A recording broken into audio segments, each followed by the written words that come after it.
అందువల్ల ఈసారి ఫుల్ రిజల్ట్లో అసెంబ్లీకి పంపిస్తామని నా ముఠా తరఫున హామీ ఇస్తూ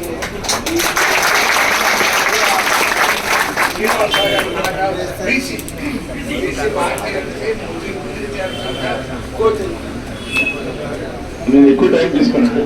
ఎందుకంటే నేను లాయర్గా పనిచేసుకున్నా కూడా మా నాన్నగారు కూడా ముఠాలు వేసాడు, నాకు కష్టాలు వచ్చింది.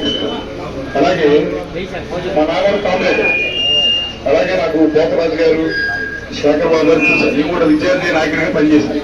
నేను కాంగ్రెస్ పనిచేశాను. మళ్ళీ వేరే అనుకోమాకండి.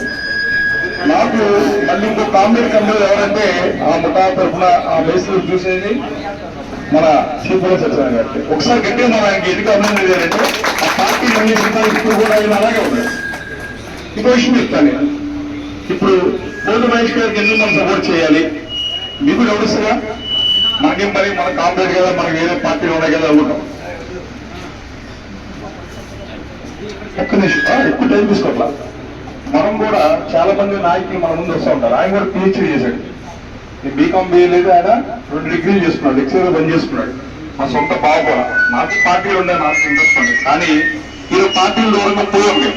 కారణం మాకు ఒక మనిషి కావాలి, ఒక ఎమ్మెల్యే మన కోసం మన యొక్క కష్టాలు చేసి మనిషి కావాలి. ఇప్పుడు ఎవరికారు పెట్టుబడి పెట్టి గెలుస్తున్నారు, డబ్బులు సంపాదించుకుంటున్నారు, పోతున్నారు. నేను ఒకటి అడుగుతా, ఆయన కూడా మరో కామ్రేడే. మనం చాలా మందిని చూసాం, పోరాటాలు చేస్తాం లేదా? మరి మహేష్ గారు రోడ్డుగా ఉన్నారా, ఇంట్లో ఉన్నారా? మీరు చెప్పండి. నిజం అది కావాలని చెప్తారా? నిజం కదా. అందుకని మేము కూడా ఎన్ని వదులుకొని మేము ఆయనతో పాటు కూడా ముందుకెళ్ళడానికి మేము అందరం సిద్ధపడ్డాం. ఈ రోజున మనోడవానికి కూడా చాలా మంది పార్టీకి సంబంధించిన కూడా ఇక్కడ వచ్చాం. జనసేన పార్టీ కుర్రలందరూ ఉన్నారు, వాళ్ళు లేరు, వాళ్ళ పార్టీ మేము కాదు. కానీ మేము కూడా పార్టీ ఇప్పుడు. ఎందుకని పవన్ కళ్యాణ్ కూడా అందరికీ ఈ రోజున రేపు రాబోయే గవర్నమెంట్ టీడీపీ జనసేన బలపరిస్తే ఈ రాష్ట్రం బాగుంటుంది.